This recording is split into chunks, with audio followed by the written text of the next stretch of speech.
Siap, siap, siap.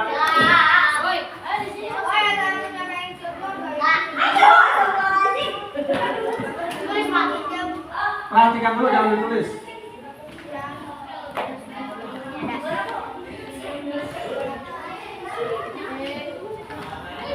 Bismillahirrahmanirrahim. Perhatikan. Dalam kaidah wal akhiri tadi nazimun malam mudah Quran akhirnya. Membaca Al-Quran, belajar tajwid itu hukumnya fardu kifayah. Akan tetapi ketika membaca Al-Quran tanpa menggunakan tajwid hukumnya berdosa.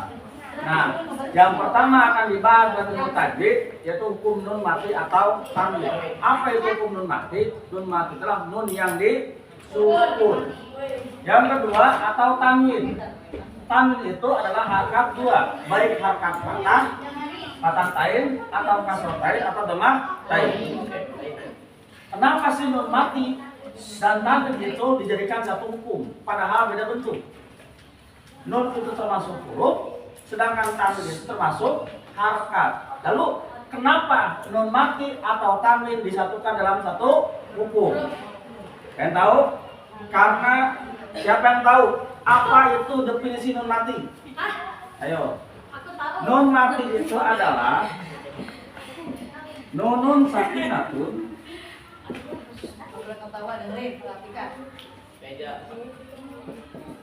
Salah hati.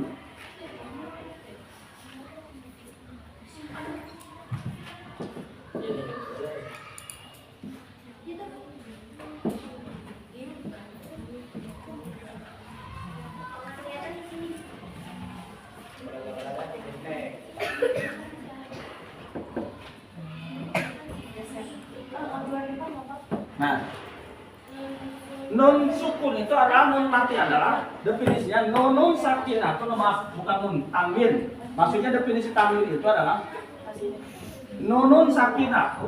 Nun sakinah talahaku akhirul ismi yang haknya itu akhir kalimat kata benda atau lafzon nangkuton. Artinya gini, suara nun yang mati tetapi dalam bentuk tulisan, tidak dalam bentuk ucapan, tidak dalam bentuk tulisan nafotol. Contoh, Zaidun. Zaidun ini seperti ada suara nun yang disukun. Zaidun, padahal tulisannya itu adalah harakat tain, artinya domah tain. Tetapi ketika dibaca seperti nun disukun, nun mati. Sama nggak dengan ini cara bacanya? Zaidun. Sama nggak? Ini dibaca apa? Lalu ini dibaca apa? Zaidun. Ini dibaca apa? Zaidun. Dalam tulisan beda, tetapi dalam bacaan itu sama. Makanya oleh ulama, oleh ahli-ahli ilmu tajwid, nun mati dan tanwin disatukan dalam bentuk satu hukum. Itu alasannya kenapa nun mati atau tanwin disatukan dalam satu hukum, karena tanwin dan nun walaupun tulisannya beda akan tetapi cara mengucapkan, cara membacanya sama. Paham? Hukum nun mati atau tanwin dalam ilmu tajwid terbagi 4. Pertama, idgham. Yang kedua, idgham. Yang ketiga, ikhfam.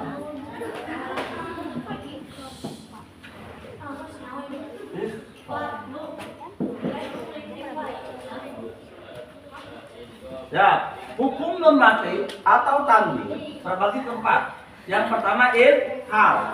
Tahu nggak apa artinya idgham? Jelas. Asal kata zoharo, ya, artinya dibaca jelas. Apa sih yang dimaksud dengan idgham? Lagi, apabila, dengarkan, apabila ada nun mati atau tanwin bertemu dengan salah satu huruf idgham yang 6, maka cara membaca nun mati atau tanwin dibaca jelas dengan suara n. Ini huruf idgham nih. hamzah aina inho. Nah, apabila ada nun mati atau tanwin bertemu dengan salah satu, awas, salah satu huruf idgham yang 6 ini, maka cara membaca nun mati atau tanwin dibaca jelas, yaitu dengan suara n. Contoh, nun mati bertemu dengan hamzah.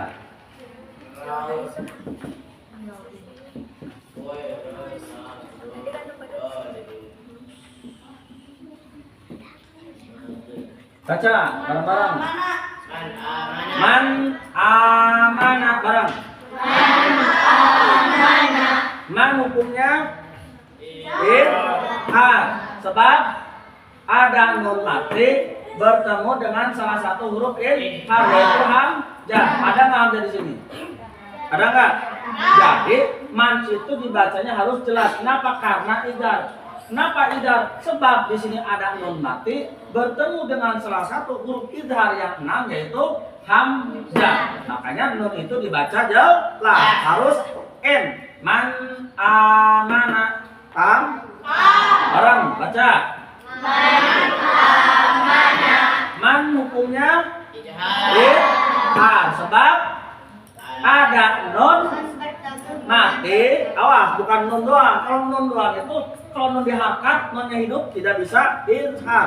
Sebab ada nun mati bertemu dengan salah satu huruf idgham, yaitu hamzah. Kenapa mengatakan salah satu? Karena huruf idgham ada lebih dari satu. Oke? Man amana. Jadi man ini hukumnya idgham. Terus tanwin. Contoh.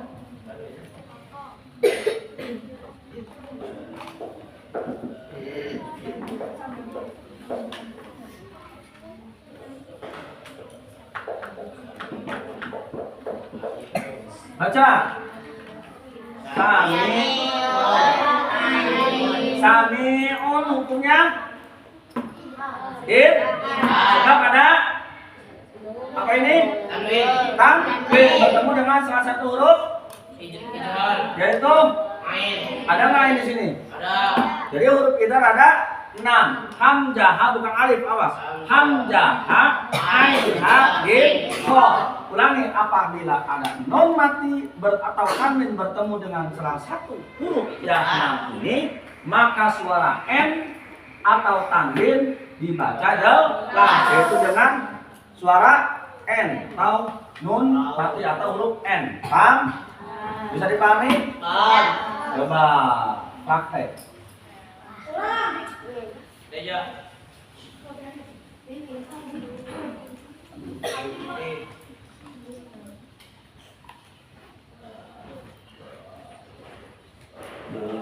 Non ya, ayat lah.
Baca.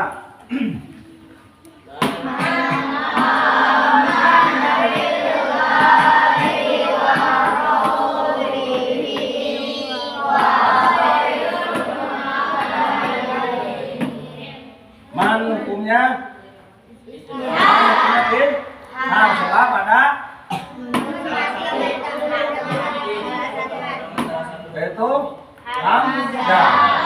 Terus Man amana billahi wa rasulihi wa khairun. Hukumnya? Sebab? Sebab ada? Ada tanwin bertemu dengan salah satu huruf yaitu paham? Oke, lanjut. Lanjut ya. Mahfuz di mana? Mahfuz apa Mahfuz? Mahfuz tadi siapa? Mahfuz siapa?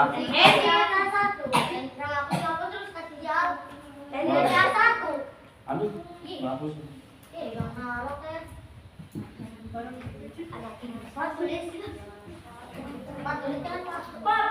Oh, tulis dulu aja. Ditulis. Sama sini aja, contohnya sama sini aja, ini kepanjangan.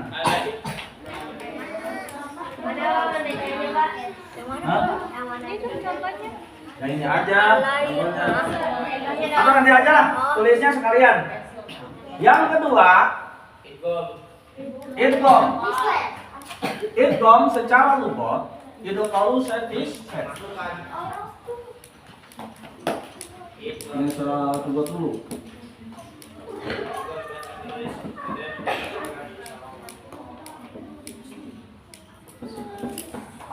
Memasukkan idgham itu memasukkan idgham syai' fi syai', memasukkan sesuatu atau memasukkan perkara ke perkara yang lain atau memasukkan sesuatu ke dalam sesuatu yang lain atau memasukkan sesuatu ke yang lain.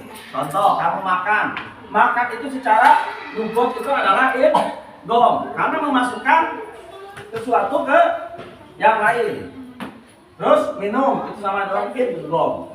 Nah, adapun secara istilah tajwid, idgham itu adalah apabila ada nun mati atau tanwin bertemu dengan salah satu huruf idgham yang 6, maka cara membacanya itu suara n, baik n-nya itu nun mati, baik n-nya itu tanwin, dimasukkan ke salah satu huruf idgham yang disertai dengan tekanan atau gunnah.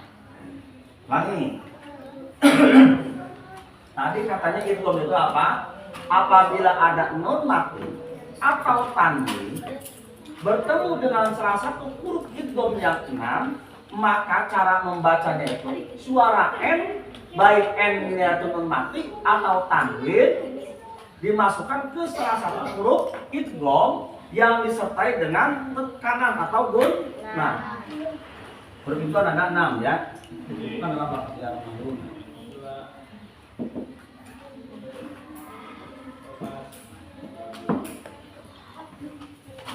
Contoh, nun mati atau tanwin bertemu dengan salah satu huruf idgham yang 6 ini, maka suara n atau suara n-nya baik nun mati atau tanwin dimasukkan ke salah satu huruf idgham yang 6 yang disertai dengan tekanan. Contoh, nun mati bertemu dengan ya.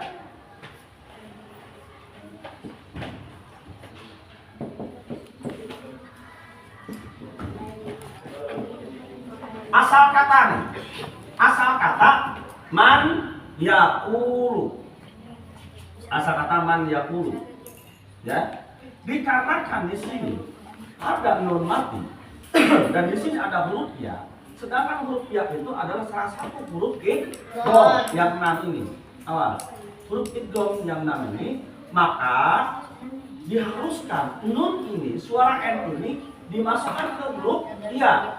Dia disertai dengan tekanan. Biasanya dalam Al-Quran suka dikasih tasdid. Jadi asal kata man yaqulu, jadi may yaqulu. Ya. Ini disertai dengan tekanan ya. Ada penahanan atau gunnah. May yaqulu, baca. May yaqulu. Asal kata man yaqulu, baca secara idgham may yaqulu. Ya, kenapa ini may? Karena hukumnya sebab ada nun bertemu dengan salah satu huruf yaitu bisa terang mempraktekannya. Paham? Yang di belakang perempuan paham tidak apa yang Bapak jelaskan? Lima lieur teu. Lieur teu paham teu batin teu marangkapit ke lamun ge mah lieur teu lieur. Mati teu henteu batin bener mikir. Mun lieur teu henteu, arti teu ngarti batin sarua mikir. Yang depan ngarti? Kirain baru ngajawab. Ngomong mang itu mah atuh aku teu jawab. Oke, sekali lagi.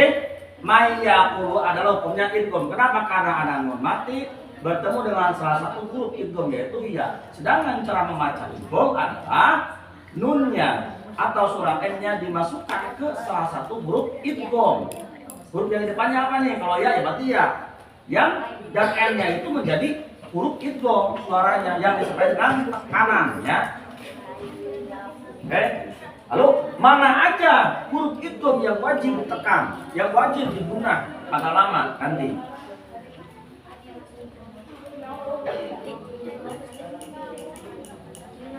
Tanwin sekarang, pakai tanwin.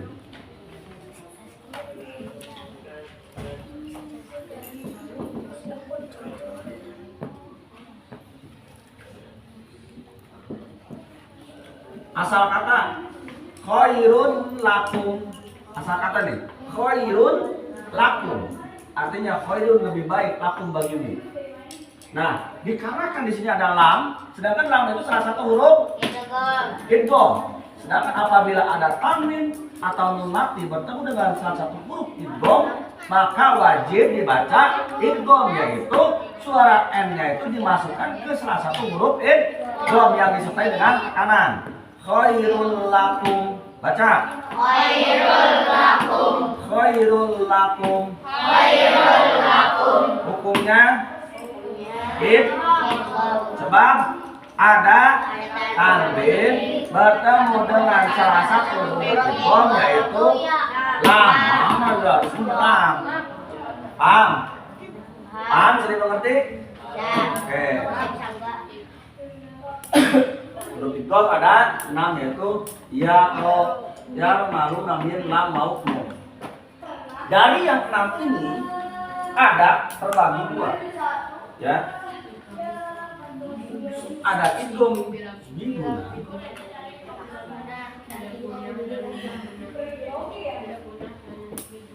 dan bilaguna. Nah, biguna itu artinya disertai dengan guna, tekanannya agak lama. Bila guna ditekan akan tetapi tidak lama. Nah, hurufnya ada biguna ada 4. Ya, nun, mim, dan nun. Ini lam, ro. Jadi ini mayakul hukumnya idgham. Idgham itu apa? Idgham biguna. Sebab ada nun mati bertemu dengan salah satu huruf idgham biguna yaitu ya. Kalau ada ya atau mim waw salah satunya, maka cara membaca idgham itu harus ditekan atau disertai dengan guna. Tahan agak lama. Mai 2 harokat lah maksimal. Mai yakul. Betul. Mimma asalkan kata ini. Mimma. Karena di sini ada idgham, idghamnya idgham biguna, maka di sini agak lama. Mimma 2 harokat. Tekannya mim, jangan mimma, salah. Mai yakul salah, kurang lama. Kenapa? Karena di sini adalah idghamnya idgham biguna yang disertai dengan guna. Nah, yang kedua, bila guna. Apa itu idgham bila guna? Apabila ada nun mati atau tanwin bertemu dengan salah satu idgham biguna, lam atau ro, maka cara membacanya digunakan tanpa ada tekanan yang lama. Jangan khairul lakum, salah. Karena ini bukan biguna, harusnya khairul lakum. Sebentar, salah lagi khairul lakum, itu salah. Kenapa? Karena tidak ada idgham. Harusnya dibaca khairul lakum. Sebentar, karena di sini bila guna tidak disertai dengan guna atau tekanan yang lama. Bareng bacanya. Jadi bacanya itu hanya memasukkan saja ke lam tanwinnya. Khairul lakum, Jangan terlalu lama ya, jangan khairul lakum, salah. Tapi seperti mir rabbim kan gini, mir rabbim itu asal kata.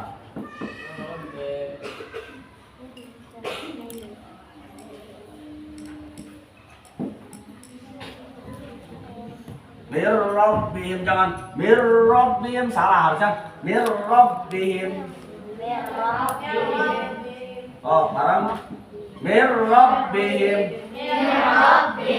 Hukumnya sebab ada nun mati bertemu dengan salah satu huruf yaitu roh. Hidupnya itu apa? Bila guna. Dikarenakan bila guna, maka cara membaca idghamnya itu jangan terlalu lama atau tekanan itu jangan terlalu lama, hanya memasukkan saja. Beda dengan biguna. Di samping memasukkan huruf n-nya, huruf idgham harus disertai dengan tekanan yang agak lama, maksimal 2 harakat, minimal 2 harakat. Oke? Paham?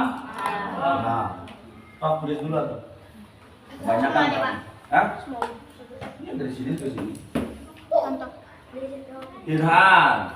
Kalau ini aja hukuman mati pakai kata apa? Hukuman mati atau tanwin terbagi 4, idhar, idgham, ikhlas dan ikhfa. Yang baru dibahas 2. Idhar hurufnya ada 6, hamzah aina bin kha, contoh man amanah kalau mati. Terus idgham itu secara nggak apa-apa lah, nggak ditulis tidak perlu revisi juga, nggak apa-apa ini mah, nggak apa-apa kalau yang ini. Langsung aja huruf idgham ada 6, ya mim lam bau nun. Nah terbagi 2, ada idgham guna, ada idgham bila guna. Yang 6 huruf ini terbagi 2. Jadi ini kan huruf hijaiyah itu ada 28, dibagi 4 untuk idhar 6, untuk idgham 6, nanti untuk ikhfa berapa, sisanya huruf ikhfa. Pokoknya ini teh ini 19, 28. Ini 13 totalnya. 6, 6, 12, nanti ikhlas 1, 13, sisanya 15. Jadi 28 itu bagi 4. Gitu. Silakan.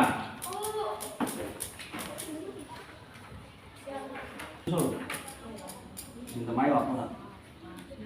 Hukum mati atau tangi yang ketiga adalah ikhlas. Asal isul ikhlas bunyi dabla imam bibun nabi ma'al ikhlas. Faedah seperti itu. Nah, ini kan bab awal kita untuk bab awal itu hak kita dulu tiba bab ta'rif. Terus ikom bahkan ini belum bisi tatin atas biar malu nggak indah persahabatan. Terus yang ketiga wasal itu ikhlas bunyi dabla imam bibun nabi ma'al ikhlas. Tentunya gitu cara bacanya.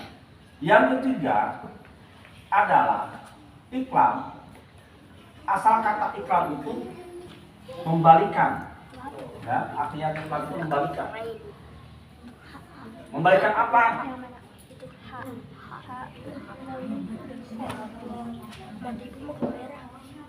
Lihat dulu depan tulis.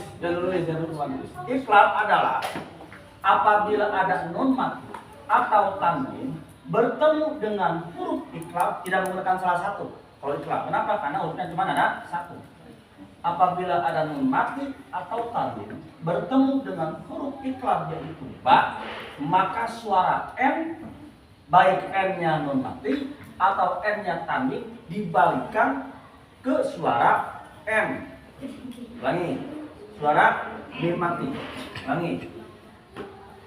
Apabila ikhlas itu adalah apabila ada nun mati atau tanwin bertemu dengan huruf ikhlas yaitu ba, suara n-nya itu baik n-nya n nun mati atau n-nya n suara tanwin dibalikkan ke suara m atau mim mati.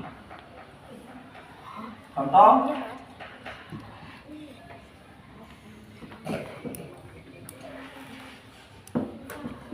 nah, asal kata min ba'di, masih n ya suaranya. Min ba'di. Nah, katanya ketentuan ikhlas itu adalah membalikkan suara n.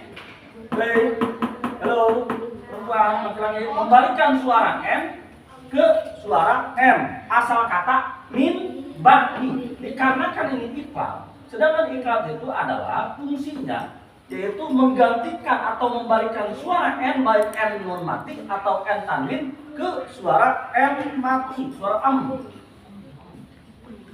Jadi min ba'di tadi memang digunakan ma'al ikhfa'i dan disertai tekanan guna dan suara ikhfa. Guna itu agak lama, tekanan ikhfa itu adalah samar. Samar itu seolah-olah berdengung.